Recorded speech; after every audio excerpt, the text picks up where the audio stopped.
In 1618, a comet appeared in the sky, so bright that it could even be seen during the day.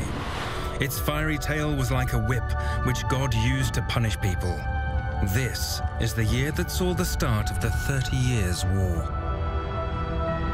It was the bloodiest war the world had ever seen, and the first modern war in history. It claimed the lives of 1/3 of Germany's population. It started with Catholics and Protestants fighting each other over the true faith. In the end, nations were fighting for power.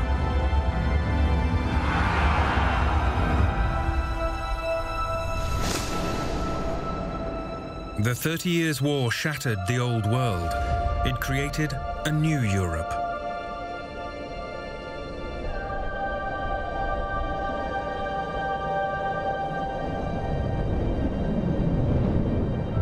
We can still experience its immediacy today through the reports of soldiers and generals, bishops and peasants, rulers and whores.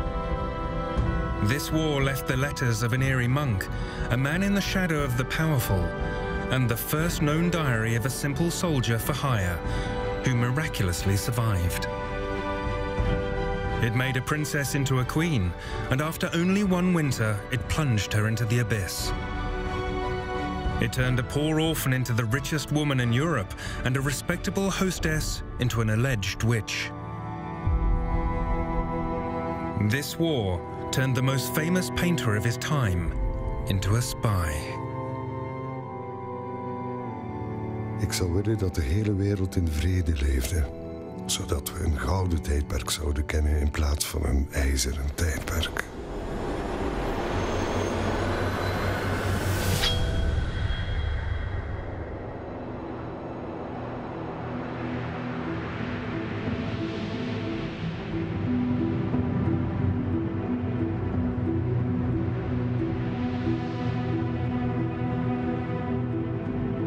In 1618, a war broke out between Catholics and Protestants in the Holy Roman Empire.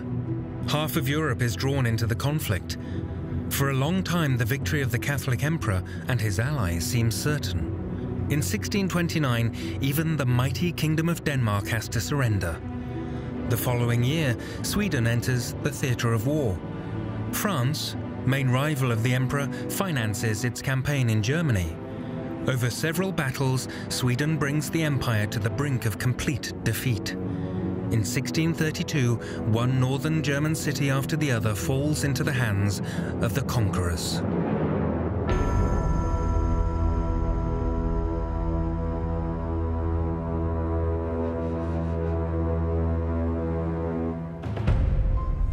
In 1632, the imperial armies only know one direction while marching: retreat. Thousands of women and children share the fate of the mercenaries. Wir marschierten und marschierten.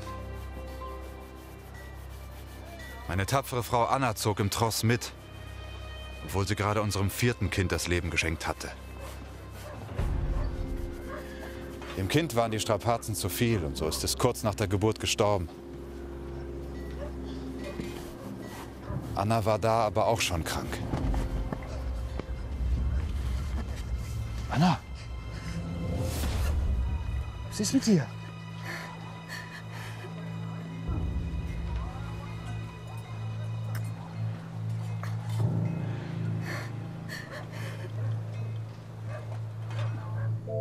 The imperial soldier for hire Peter Hagendorf is part of the war from the beginning.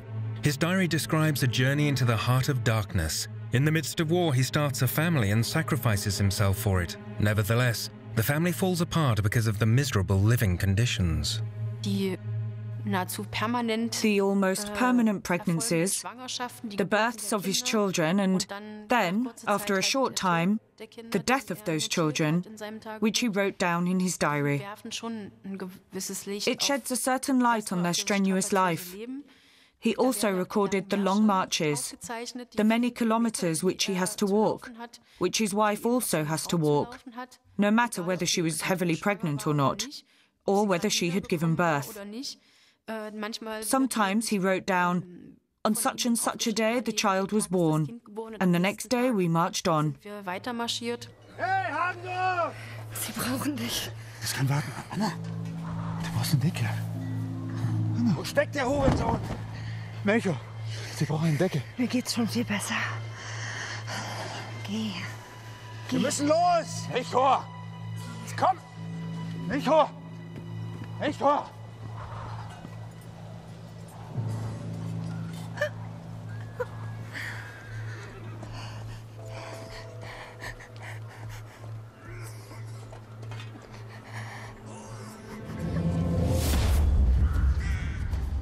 Melchior, der Fälscher. Er hatte mir vor einem Jahr das Leben gerettet, als mich 2 Kugeln getroffen hatten und ich auf den Tod da niederlag.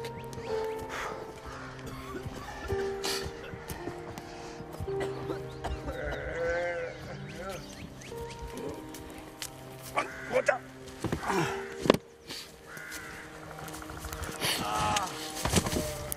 Das ist jetzt unser Feldlazarett. Ihr seid die Ersten. Die anderen Kranken kommen gleich. Wovon redest du? Sie haben die Seuche. Wir können Ihnen nicht mehr helfen. Hier für den Mund. Und halt dich von der verpesteten Luft fern. Wir sind gleich zurück. Wir holen nur kurz Hilfe.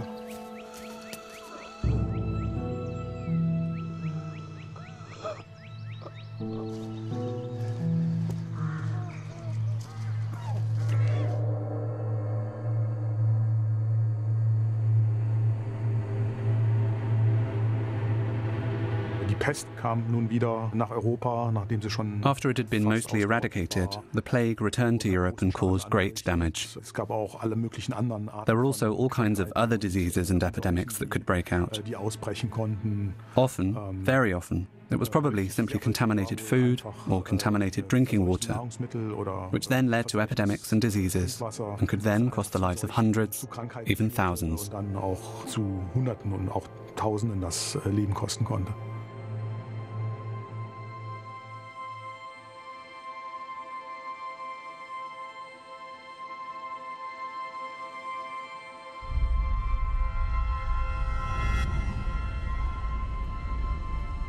Dank dir, o Herr, bin ich in Frieden und sicher vor Tod, Teufel, Hölle und Sünde. Was ist mit dir? Ist dies nun meine Stunde und dein göttlicher Wille, so will ich in Freude auf dein Wort von hinscheiden. Nein. Ich hol den Fälscher. Haltet durch, hörst du? Melchior! Melchior!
Biberach is a prosperous trading city in Swabia.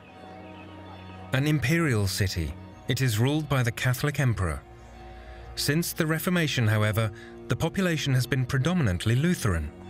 For 14 years, the war has left Biberach alone.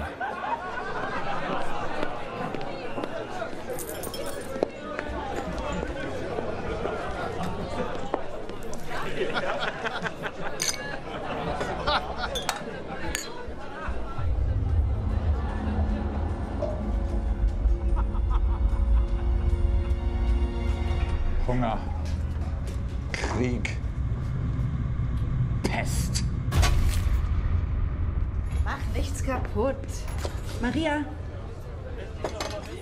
Das sind die 3 Plagen, mit denen Gott die Menschheit für seine Sünden straft. Du mit deinen Sprüchen. Na wenn schon.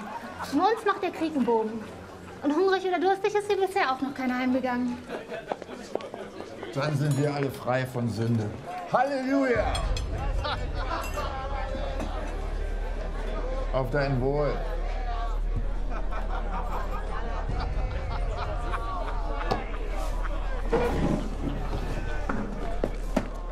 Was ist los mit dir?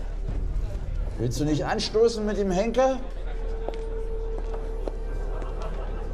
Du hast ja Fieber. Halleluja! Die 3. Plage. Hilf mir, ihn herauszuschaffen. Du bekommst eine Woche lang Freibier. Einen Monat. Los! Los! Und Wein! Prost! Prost! Prost! Wir schafften die Kranken in unser großes Hospital, ohne Hoffnung, sie zu heilen. Sie sollten von den Gesunden getrennt sein, um sie nicht mit dem Pesthauch anzustecken. Die Seuche hielt unser Städtchen im Würgegriff.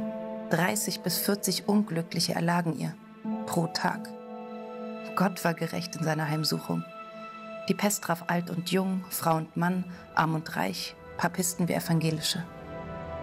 In the Biberach Council minutes, Barbara Ξέλερ is described as God-fearing, respectable and merciful. She runs the tavern Zum Weißen Kreuz, together with her husband, Jakob Ξέλερ, called Bart. She is mentioned in contemporary documents as Bart's Weib, Bart's wife, or Bart's baby, Bart's babe. Schon wieder die Totenglocken. Herr im Himmel, hilf. Wir sind ruiniert. Niemand traut sich aus den eigenen 4 Wänden. Ich traue mich. Weil du das Bier umsonst bekommst. Maria, lass gut sein.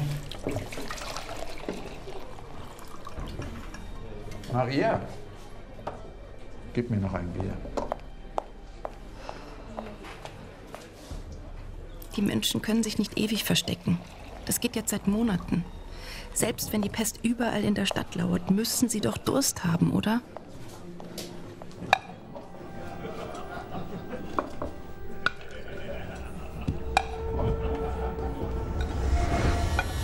Kannst du nicht aufpassen?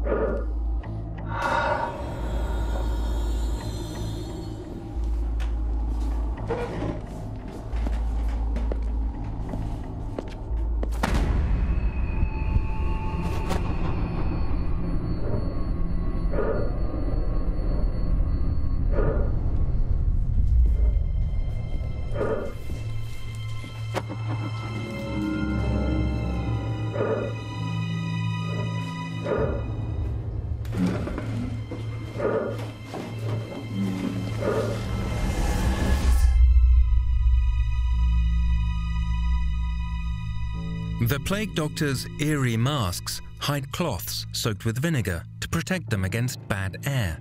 There is no cure for the disease.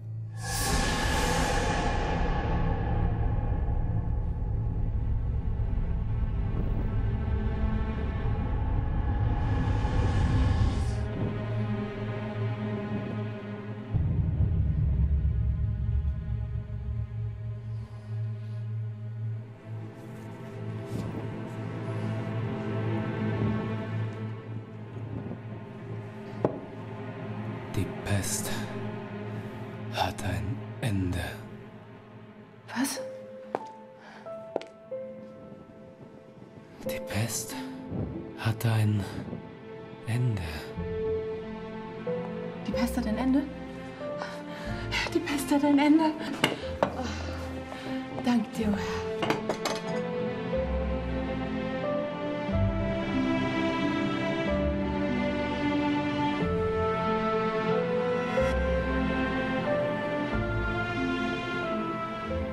The plague is just the harbinger of another epidemic. Southern Germany becomes a battleground between Swedish Protestant and Imperial Catholic armies. Both denominations share the city church for their services. They learned to live together before the war, but now they are forced to declare themselves for one side or the other.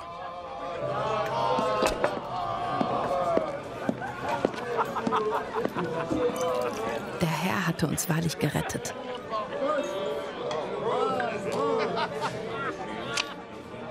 Bald drohte aber neues Unheil.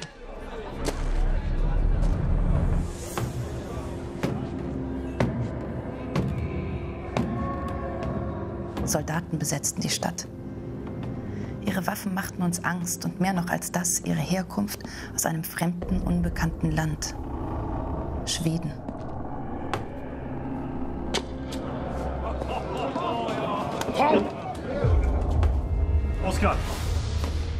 Oskar, vi är gäster här, inte erövrare. Vi slog dem, vi vill ha vår belöning. Det här är våra medtroner, de här som vi slåss för. Be bitte, für mich und meine Männer. Gern. Gott zum Gruße. Gott zum Gruße. Gott zum Gruße.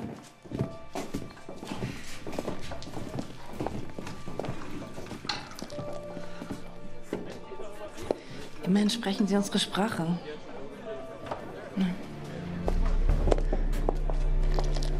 Erstaunt stellte ich fest, dass die Schweden lutherisch waren. Und besser noch, sie benahmen sich anständig und gaben gutes Geld in unserer Schenke aus. Die Verluste der letzten Zeit wieder ausgleichen. Hoffentlich blieben sie noch lange in der Stadt.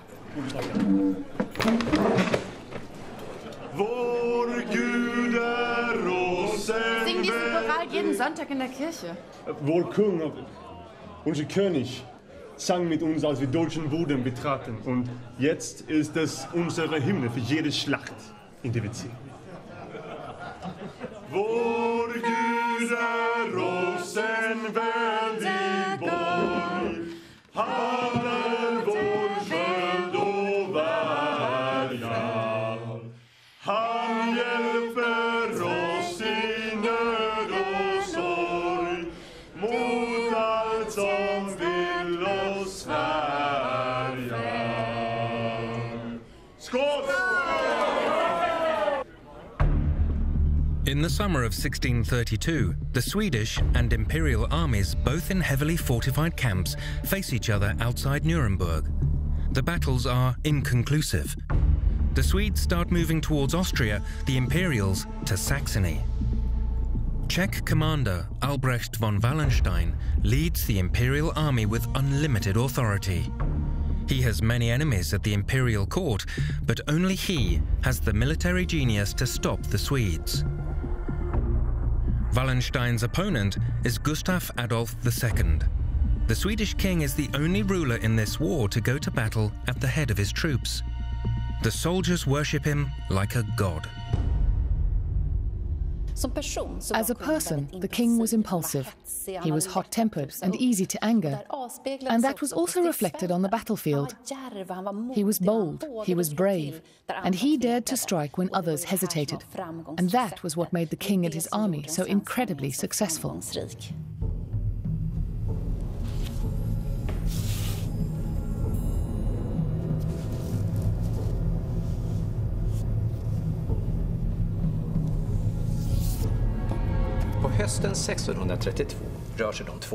In the autumn of 1632, the two armies, the one under the direction of Gustav Adolf and the other led by Wallenstein, are marching in different directions.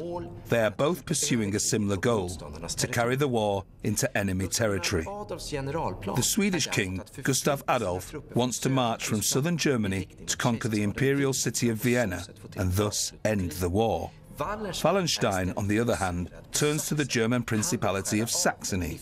In this way, he wants to cut off the Swedish army's vital connection to the Baltic Sea, and thus to its homeland. Gustav Adolf has to change his plans and pursues Wallenstein. It is already late in the year and time for the troops to be sent to their winter quarters.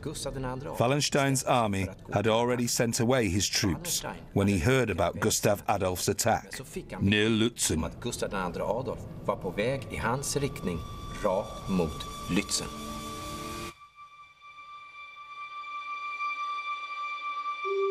Gustav Adolf wants to have the decisive battle of the war near Lützen, a small town close to Leipzig. Wallenstein's army is thinly spread over a large area, and he urgently needs reinforcements. It's a race against time. Wallenstein's close companion is Danish general Heinrich Hölk. Until recently, the two of them were facing each other as bitter enemies. However, once Denmark withdrew from the war, Hölk switched sides. Hölk hastily improvises defensive positions for the imperial army, but there are large holes that he cannot plug. In particular, the absence of Count Pappenheim with his regiments is felt. Pappenheim is considered to be brave and experienced. His troops are tens of miles away. Es ist noch Nacht, aber viel Zeit bleibt uns nicht. Wie lauten eure Befehle, Generalissimus? Ihr bringt die Soldaten in Position, alle Regimenter. Dann übernehmt ihr den linken Flügel. Der linke Flügel, das ist nur freies Feld. Da ist nirgends Deckung für meine Soldaten. Dort wird die schwedische Kavallerie angreifen.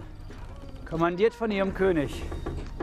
Wallenstein commanded the battle, but Field Marshal Lieutenant Hölk was basically responsible for the formation before the battle, for the entire formation, and then commanded the left flank, which probably would have been commanded by Pappenheim, but Pappenheim was not yet present at that time.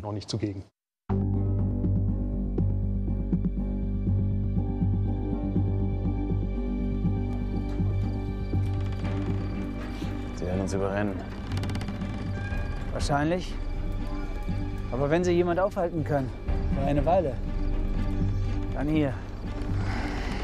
Dafür bräuchte ich 1000 Mann mehr, als ich habe. Wenn Pappenheim rechtzeitig kommt, habt ihr sie.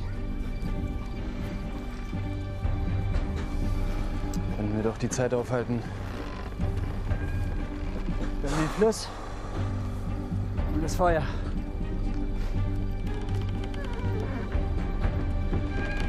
Wir werden Pappenheim haben. But Count Pappenheim knows nothing about the upcoming battle. Wallenstein now had a problem. He only had 6,000 men and was up against 18,000 Swedes, and he could not expect to win this battle.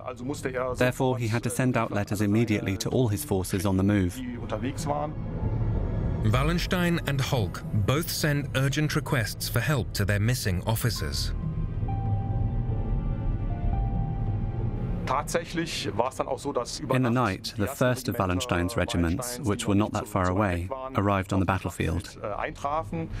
Thus, on the morning of November the 16th, Wallenstein had about 12,000 men at his disposal and could hope to be able to at least resist the Swedes until the remaining forces could arrive.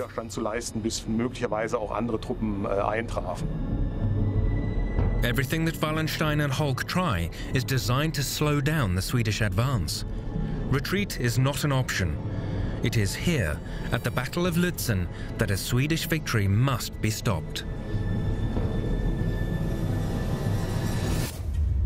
Wie viele Soldaten werden wir verlieren? 1000, 2000. Was macht das schon? Hauptsache wir siegen. Habt ihr eine Ahnung, wie viel Zeit und Geld es kostet, 2000 neue Rekruten zu finden, sie auszubilden und zu bewaffnen, ihnen die Furcht vor dem Tod zu nehmen? Ihr König wird an der Front reiten. Manchmal genügt es immer noch, einen Mann zu töten, um die Schlacht zu gewinnen.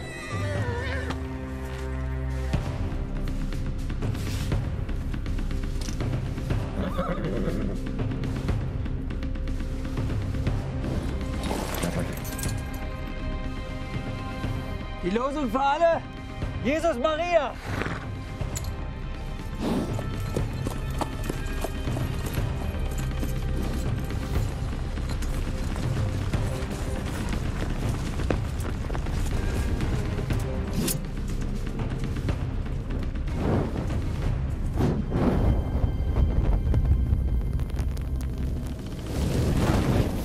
zündeten die Mühlen vor der Stadt an und später noch die Stadt selbst. Das Feuer würde unser Verbündeter sein.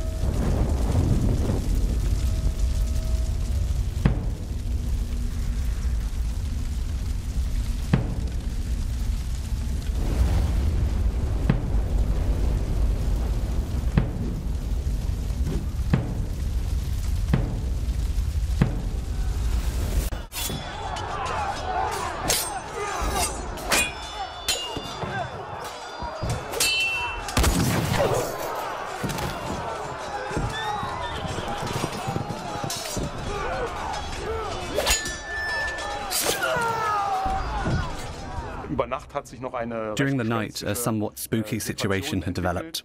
There was a clear sky that night. The imperial forces had lit watchfires, of course.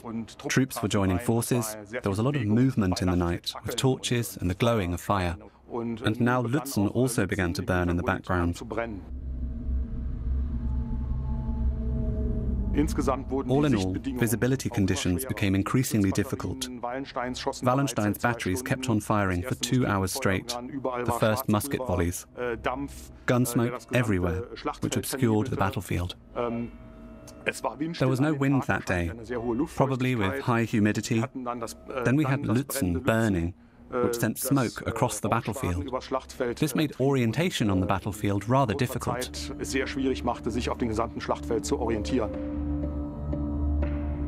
Wallenstein's right flank is well protected by both artillery and the windmill mound. It withstands all attacks. The left flank, commanded by Holk, is dangerously weakened by the absence of Pappenheim's regiments. When the Swedish cavalry mount furious attacks, Holk's troops are scattered. The orderly battle turns into gruesome carnage.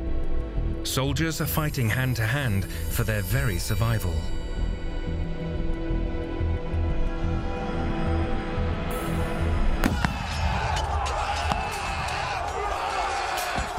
Maria!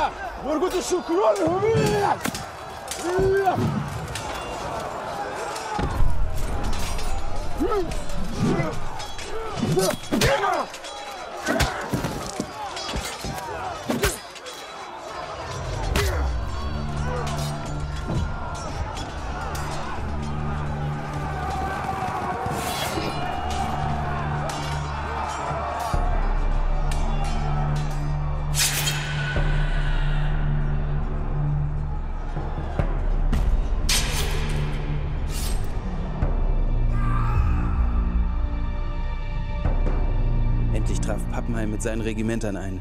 Wir riefen Victoria und der Sieg war zum Greifen nah.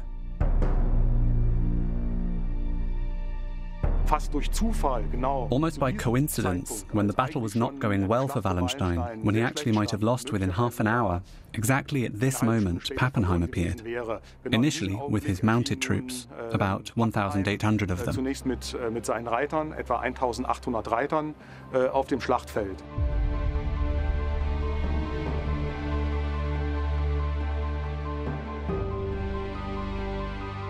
Pappenheim immediately saw the precarious situation of the imperial forces' left flank under Heinrich Holk. Just at this moment, something almost unbelievable occurred. Pappenheim was hit by a bullet. Count Pappenheim is gravely wounded and dies shortly after the battle.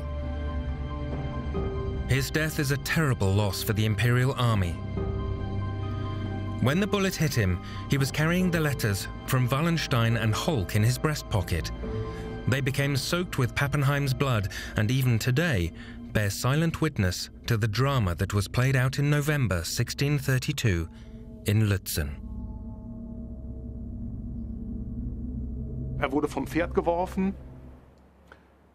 His forces saw him falling from his horse, and 2 of Pappenheim's regiments disobeyed orders and left the battle.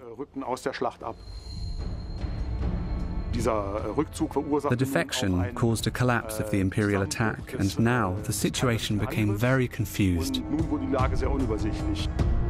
Swedish King Gustav Adolf is disturbed by the prevailing chaos and wants to mount a decisive attack. He gallops ahead of his riders, and since visibility is so poor, his bodyguard soon loses sight of the king. So this horse, whose name was Strife, this is the one he was mounted on when he rode out onto the battlefield in Lützen on the 6th of November 1632. But the circumstances of the battle weren't ideal. There was thick fog over the battlefield, and it was very difficult for the soldiers to distinguish friend from foe. It was particularly difficult for the king because he was short-sighted. In addition, the king was relatively unprotected because he couldn't wear a cuirass, the normal metal armor, because he had an unhealed bullet wound in his neck. He was therefore easy prey for the enemy. He probably got lost in the fog, and suddenly he was surrounded by enemies. They shot him several times. Gustav Adolf falls from his horse.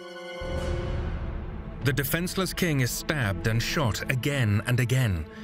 For the Swedish, it is unclear for a long time what has happened to their commander.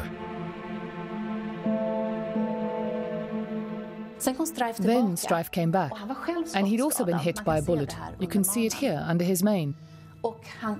The saddle he wore was empty, the pistol still in the holster, and one of the pistols was bloody. After a couple of hours, the king was found. By that time, enemy soldiers had plundered the body. They'd removed his neck chain, watch and ring, and he was lying there clad in 3 linen shirts. The blood still remains on these linen shirts. Die Reiter, die den König getötet hatten, verteilten die Beutestücke. Ich bekam einen silbernen Sporn. Wir glaubten sicher, der Tod Gustav Adolfs würde den Widerstand der Schweden brechen. Wir hatten uns getäuscht.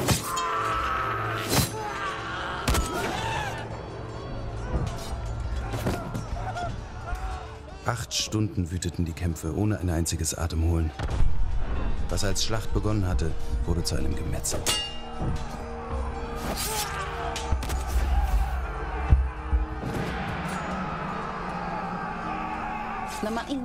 When news of the king's death was heard, it came as a major shock to the Swedish army. He was the great military leader, the greatest of his time. It was he who fought alongside his soldiers on the battlefield. He raised their morale. But from wearing a victory wreath, he was now a legendary hero. He was viewed as a martyr who had died for the Protestant cause.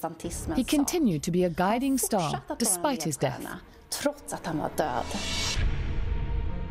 After 8 hours of ceaseless battle, the infantry regiments summoned by Wallenstein suddenly arrive. Now, the imperial army outnumber their opponents for the first time and could make a decisive strike against the Swedes. But Wallenstein hesitates. It was November and the sun set early. The entire army still stood in battle formation, and that's when an officer stumbled on a complete squadron of about 500 men who had fallen asleep on the battlefield due to exhaustion. Auf dem Schlachtfeld eingeschlafen waren vor Erschöpfung. For Wallenstein, this battle is unlike any he has been in before. It changes his view on the sense and absurdity of the war. Wallenstein gives the order to retreat, to the dismay of his officers. Ihr könnt diesen Befehl nicht geben, nicht jetzt!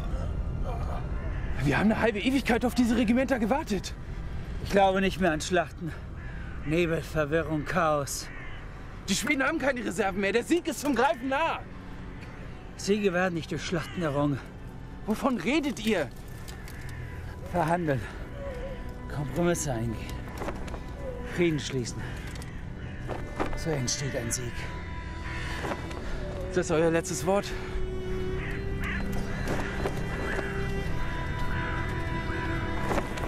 Rückzug! Rückzug!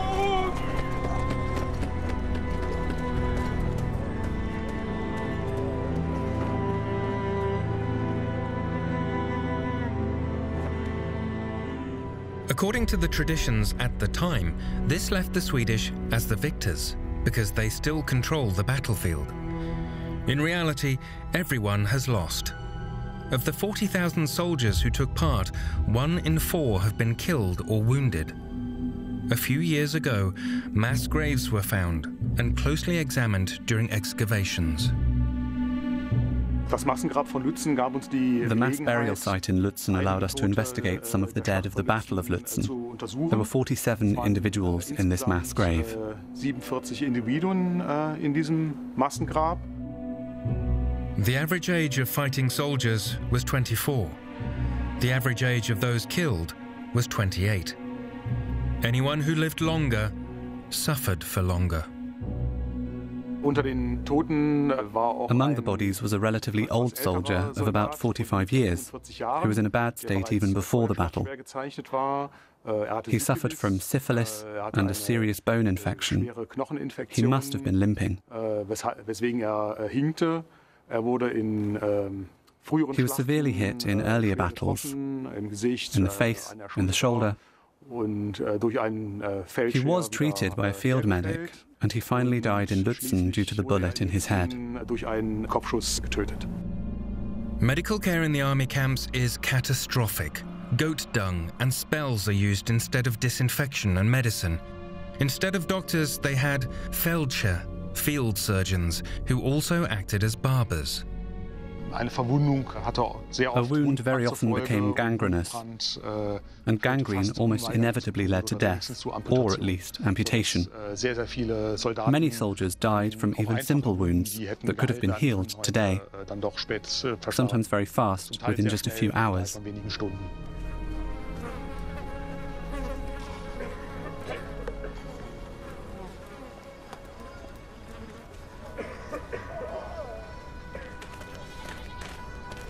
Ja. Die Toten sind tot. Wir müssen uns um die Lebenden kümmern.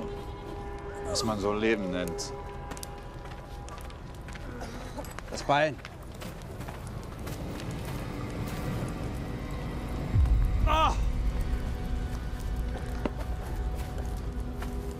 Wir können den Wundbrand noch stoppen, wenn wir alles richtig machen.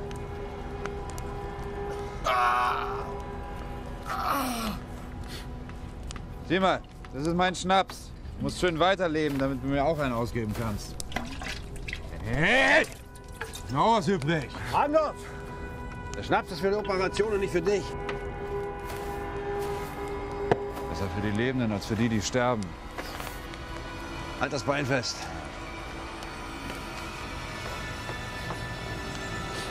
Fester!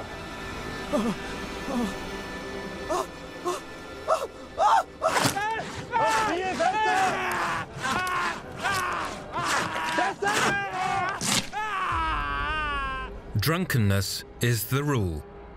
A normal ration is 2 liters of beer and 1 liter of wine per day and mercenary. Add to that the schnapps or spirits that the soldiers buy at the markets or in taverns.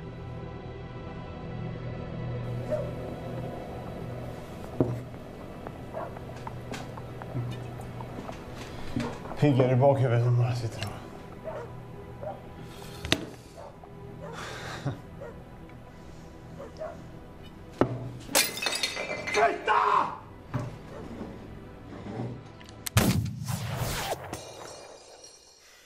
Hör auf damit! Fienden står ju vid... Der Feind steht vor den Toren! Ich werde dafür sorgen, dass sich die Stadt zur Wehr setzt wie ein Mann. Hör auf damit! Kämpfen für unseren König! Immer ein Heiliger! Wir Lutherischen haben gar keinen Heiligen! Jetzt schon haben wir einen Heiligen! Du musst den Schaden bezahlen. Ich? Ja. Oder euer Stadtkommandant. Ich habe einen anderen Vorschlag.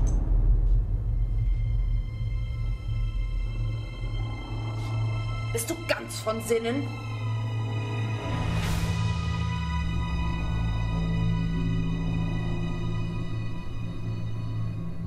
Du gibst mir Geld, damit ich dich nicht schieße.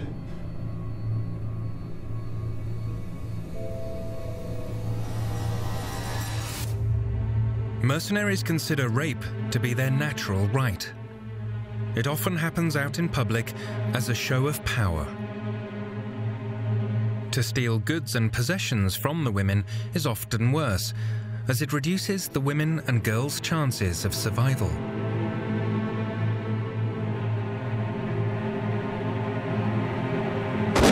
Lass mich los! Lass mich los! Halt still! Barbara! Hör auf! Nein! Nein! Nein!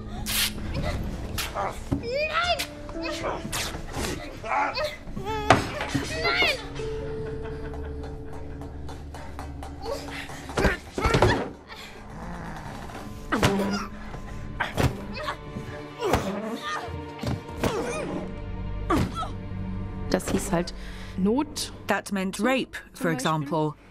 Or the women were defiled. These are the terms that we used. Or even dishonored. The term honor is actually still in the word. Tatsächlich auch im Wort noch drin ist.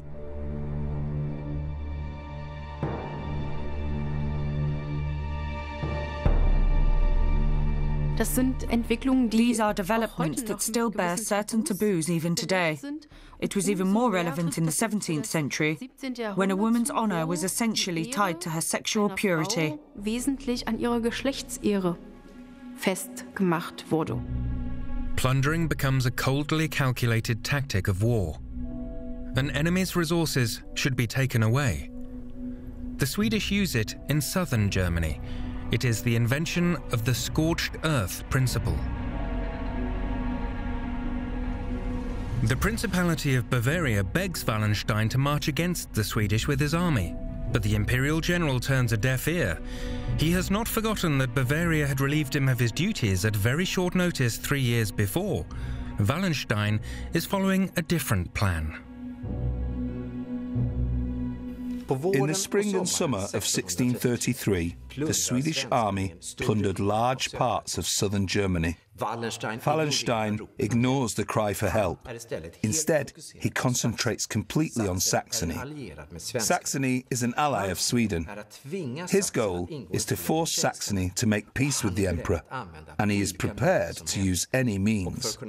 To achieve his goal, he uses General Holk.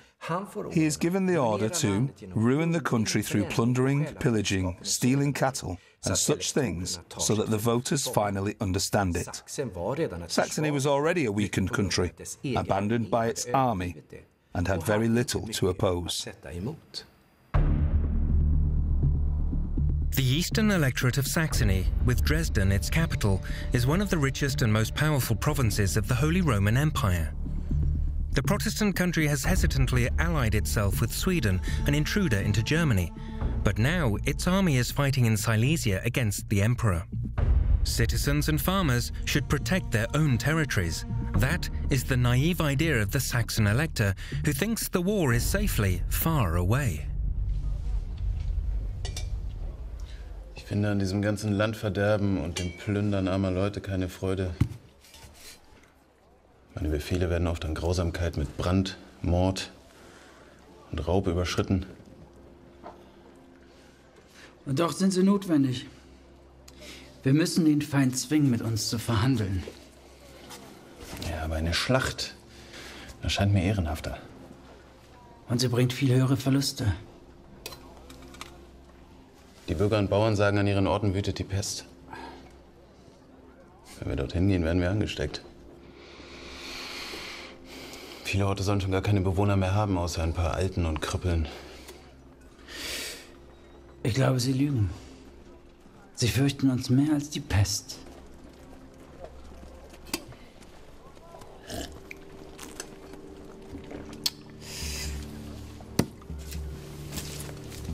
Ich hatte meine Zweifel.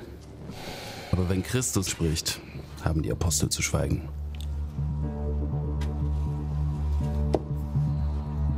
Following his orders, Holk brings an apocalypse down on Saxony. Cities are brutally plundered, towns put to the torch. Poorly paid soldiers take all the people's goods and leave behind only diseases, especially the plague. It kills indiscriminately. Among Holk's troops, the plague kills more soldiers than all the battles before it. Die weitaus größte Zahl der Soldaten starb tatsächlich eher durch Krankheiten. The vast majority of soldiers were actually killed by disease. maybe some too through starvation. There were infections, there were epidemics. Regiments, 1,200 strong, were sometimes sent into garrisons, and after 3 years, without having fought a single battle, there were perhaps 300 or 400 of the soldiers left. At Wallenstein's side, Holk proceeds to build a breathtaking career, from simple soldier to field marshal, all within a few months. His meteoric rise ends as fast as it begins. Ich brauche keinen Arzt. Bring mir einen Pastor. Aber an diesem gottverlassenen Ort gab es überhaupt nichts mehr. Keine Pfarrer, keine Ärzte.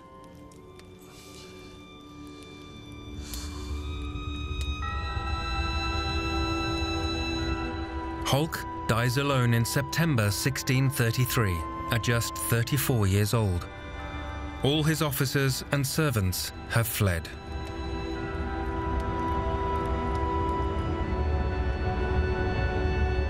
This leaflet was made in Leipzig, a city that Holk plundered and robbed twice. It shows the field marshal on his deathbed. His soul is leaving his body, but it cannot ascend to heaven, because it is weighed down by the chests and sacks chained to it, all of them filled with stolen gold.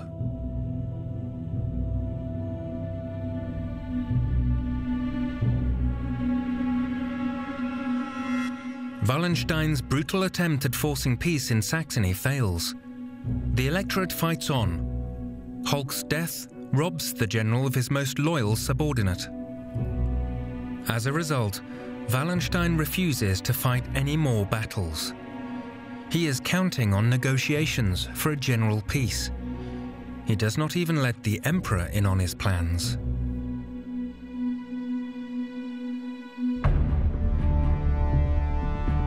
This makes it easy for his numerous opponents to convince the emperor that Wallenstein is a traitor.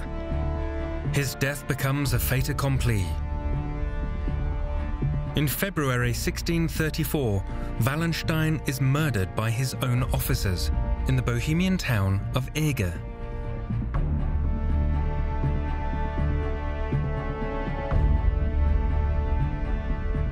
With him dies any hope for the end of the war. Central Europe will be devastated for another 14 years.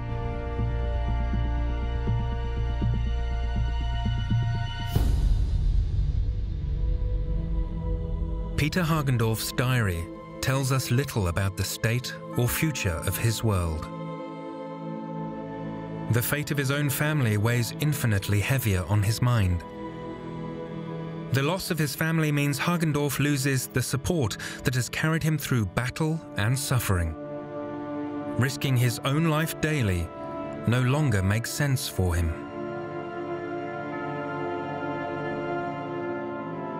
Peter Hagendorf scheint doch schwer getroffen worden. Peter Hagendorf seems to have been hit hard by the loss of his entire family. He loses his wife and all of his children. He later expressed this in 2 pages of his diary, where he collected his thoughts and wrote down the names of the children who died.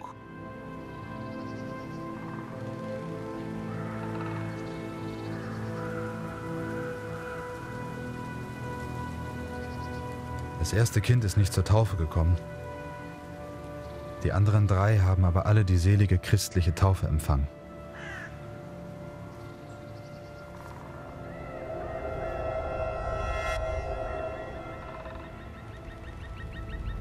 Ihre Namen sind die Mutter, Anna Stadler von Traunstein aus Niederbayern.